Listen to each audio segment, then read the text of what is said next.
Terima kasih Anda masih bersama kami dan saya masih bersama dengan Menteri Keuangan Republik Indonesia Purbaya Yudi Sadewa. Pak Menteri, bicara soal penguatan ekonomi tahun depan, Pak. Ada Koperasi Desa Kelurahan Merah Putih. Itu progresnya hingga saat ini seperti apa dan dampak ke penguatan ekonomi kita seperti apa? Kemarin kan baru beberapa waktu yang lalu di launch berapa 1061 ya, yeah. Koperasi Desa Merah Putih. Itu sekaligus kan dalam waktu singkat tuh dibangun sebanyak itu koperasi. Dampaknya akan signifikan sekali. Pertama gini, uangnya dari mana? Uangnya itu sebagian dari dana desa kan.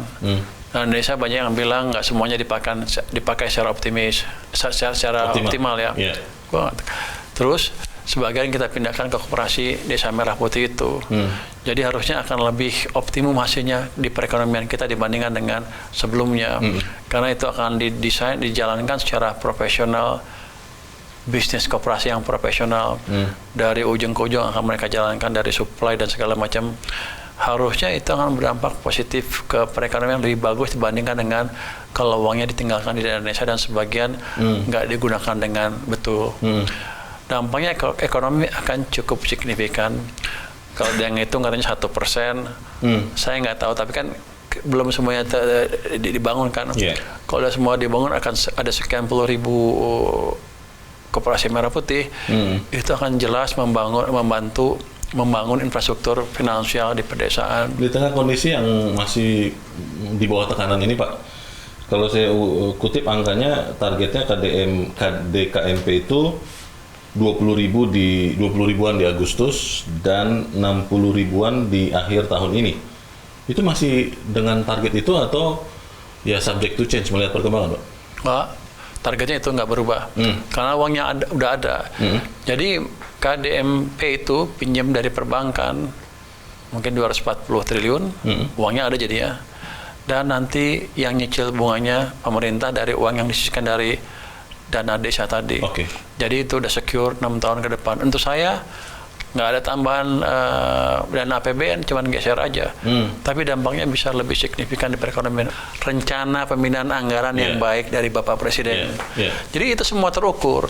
Jadi sebagian pertumbuhan ekonomi di triwulan pertama tahun 2026 ini berasal juga dari makanan gratis dan KDMP.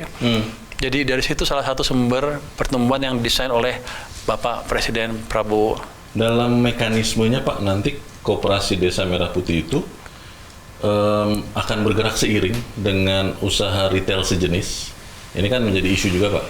Atau nanti memang akan ya menang kompetisi, Pak, dibandingkan usaha retail sejenis? Kalau hitungan saya akan menang kalau berkompetisi dengan retail sejenis. Tapi kan pasti ada tempat-tempat yang nggak ada koperasinya pada waktu tertentu ya. Kan kalau sudah full dikembangkan semua ya akan berkompetisi head to head dengan retail sejenis. Jadi yang diperlukan adalah siapa yang lebih efisien, retail sejenis atau Koperasi Desa Merah Putih. Koperasi kan sebagian di subsidi negara kan. Tentunya kalau orang market biasa bilang ini kompetisi yang nggak fair. Tapi gini, kalau dia mau bersaing ya mereka harus lebih efisien lagi dengan harga yang lebih murah, lebih berkompetisi dengan Koperasi Desa Merah Putih. Kalau enggak, mereka akan susah hidupnya. Jadi dampaknya ke harga gimana? Cenderung stabil atau turun ke bawah. Bagus bagi kita juga kan? Betul. Jadi memang swasta pun tetap juga sama-sama dilibatkan begitu ya, Pak ya? Maksud saya untuk pertumbuhan karena kalau pemerintah saja kan nggak akan sanggup. Swasta ya, cuman kan Koperasi Desa Merah Putih kan jual barang-barang yang dibuat oleh produsen dalam negeri, ya kan, termasuk petani juga di situ, peternak misalnya di samping produk-produk yang lain yang dibuat oleh produsen dalam negeri yang lain. Jadi saya pikir sama aja, cuman geser tempat aja. Mungkin di outletnya agak berbeda sedikit, tapi kan saya yakin nggak. Kalau kayak Indomaret, Alfamart kan setiap berapa ratus meter ada tuh. Ada Indomaret, Alfamart. Tapi pasti kan Koperasi daerah KDMP itu nggak akan setiap berapa ratus meter ada kan, akan beda. Jadi saya yakin masih ada ruang bagi retail yang lain untuk tetap eksis. Asalkan mereka tetap lebih efisien atau lebih meningkatkan efisiensinya. Oke, terkait dengan makan bergizi gratis Pak, MBG Pak, ini untuk tahun 2027 tetap akan efektif meskipun mungkin ada efisiensi yang dilakukan atau seperti apa Pak? Akan tetap efektif, anggaran diberikan akan cukup, tapi gini, kita pastikan makanannya nggak berkurang itu. Dan SPPG-nya jumlahnya betul dan mereka menjalankan bisnis yang proper.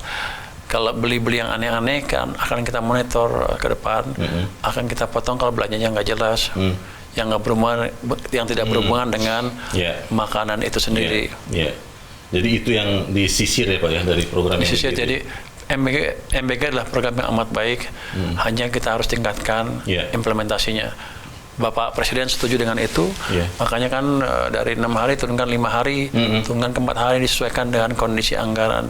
Jadi orang bilang ada yang banyak kritik ke Bapak Presiden kan, tutup mata, tutup kuping terhadap masukan. Enggak seperti itu. Dia dengarkan dan dia adjust kebijakannya tentang MBG.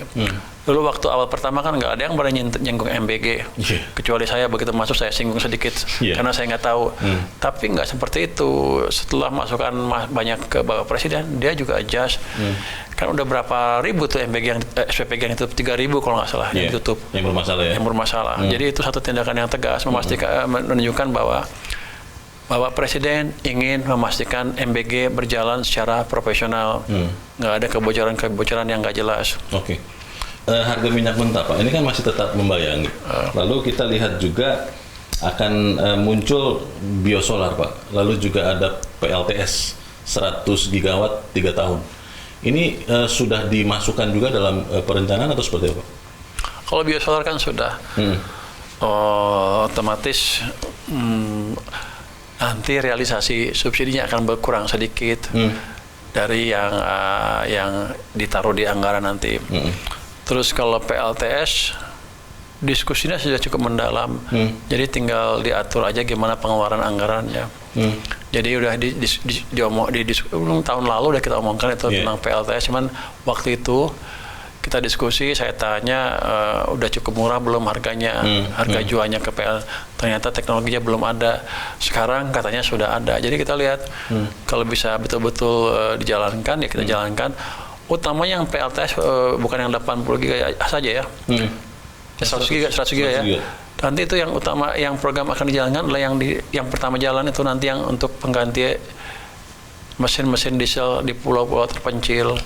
Itu akan menghemat cukup banyak. Nanti diperkuat dengan yang 100 gigawatt itu. 3 tahun itu sampai kapan maksudnya? Dari setahun ini atau dari 2027? 2027 lah. Sampai 2030 berarti? 2030 ya. Oke. Seingat saya. Baik, kita harus jeda dulu Pak Menteri dan bisa tetap bersama kami. Top Ekonomi segera kembali. Jelajahi cara baru mendapatkan informasi. Download Metro TV Extend sekarang.